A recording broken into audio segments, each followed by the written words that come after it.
পাহাড়ের রাজনীতিতে আবারও আঞ্চলিক সংগঠনগুলোর মধ্যে মেরুকরণের হাওয়া। খবর উঠেছে ইউপিডিএফ গণতান্ত্রিক ভেঙে সভাপতির নেতৃত্বে বেরিয়ে গেছে একটি পক্ষ। জাতীয় নির্বাচনের আগে বিশেষ কোনো সমীকরণ থেকে এই ভাঙন কিনা পাহাড়ে চলছে সেই আলোচনা। পাহাড়ের রাজনীতিতে ভাঙাগড়া কিংবা মেরুকরণ নতুন নয়। পাহাড়ের মানুষের অধিকারের কথা বললেও বাস্তবে কখনো আধিপত্য বিস্তার, কখনো ভোটের সমীকরণ, আবার শক্তিমত্তা জানান দেওয়ার লক্ষ্যে জন্ম হয়েছে নতুন নতুন প্ল্যাটফর্মের। প্রথমে আঞ্চলিক সংগঠন ছিল দুটি, জনসংহতি সমিতি ও ইউপিডিএফ।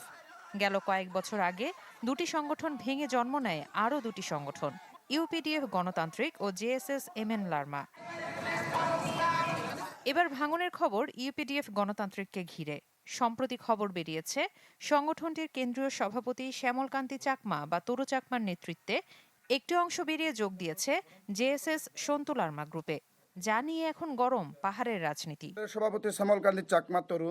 তবে সংগঠন ভাঙার কথা অস্বীকার করে নেতাদের দাবি, শৃঙ্খলা পরিপন্থী কাজে জড়িয়ে তরু চাকমা নিজেই বেরিয়ে গেছেন, বিলুপ্ত হয়নি তাদের সংগঠন। আমরা আগেই বলেছি আমরা প্রার্থীঘাতীর সংঘাত চাই না, সকলেই মিলেই কিন্তু ঐক্যবদ্ধভাবে থাকতে চাই। যে যে যে ইস্যু নিয়ে আন্দোলন করুক ওদের দলীয় ব্যাপার। হিরন আরও মিনারেল ওয়াটার মাত্র 50 পয়সায় প্রতি লিটার। সংগঠন থেকে বেরিয়ে যাবার কথা স্বীকার করলেও জেএসএস এ যোগ দেবার বিষয়টি অস্বীকার করেছেন তরু চাকমা। জেএসএস এর সাথে যে যুক্ত হয়েছেন আপনারা মূল জেএসএস এর সন্তু গ্রুপের সাথে, এগুলো কি সব ফেক নিউজ? ফেক নিউজ এটা।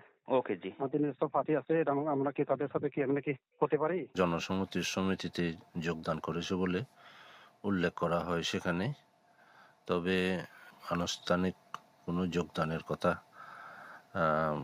আমার জানা নেই। আঞ্চলিক সংগঠনগুলোর বিভক্তি নিয়ে নানা আলোচনা আছে পাহাড়ে। বিভক্তির ফলে সংগঠনগুলোর রেষারেষি সাধারণ মানুষের ভোগান্তি বাড়াচ্ছে বলে মত নাগরিক সমাজের। কি জন্য তারা বের হয়ে আসলো এবং তারা এই যে কয়েক বছর ধরে যে তারা দল চালালো এবং এর মধ্যে তাদের কাছ থেকে কোনো তো ইতিবাচক মানে জনগণ তো কোনো তাদের কাছ থেকে সে ধরনের কোনো সাড়া পেয়েছে বলে আমার মনে হয় না আর কি। এই দ্বিধা বিভক্তির ফলে সামগ্রিক পার্বত্য চট্টগ্রামের উন্নয়নের ক্ষেত্রে যে বাধা, অনুরূপভাবে পাহাড়ি বলি বা বাঙালি বলি মানে সহজ সরলভাবে জীবনযাপন চলার ক্ষেত্রে বড় ধরনের একটা হুমকি। জাতীয় নির্বাচনের আগে আঞ্চলিক সংগঠনগুলোর এই মেরুকরণ ভোটের মাঠে কোনো প্রভাব ফেলে কিনা তাই এখন দেখার বিষয়। Desk report, channel 24।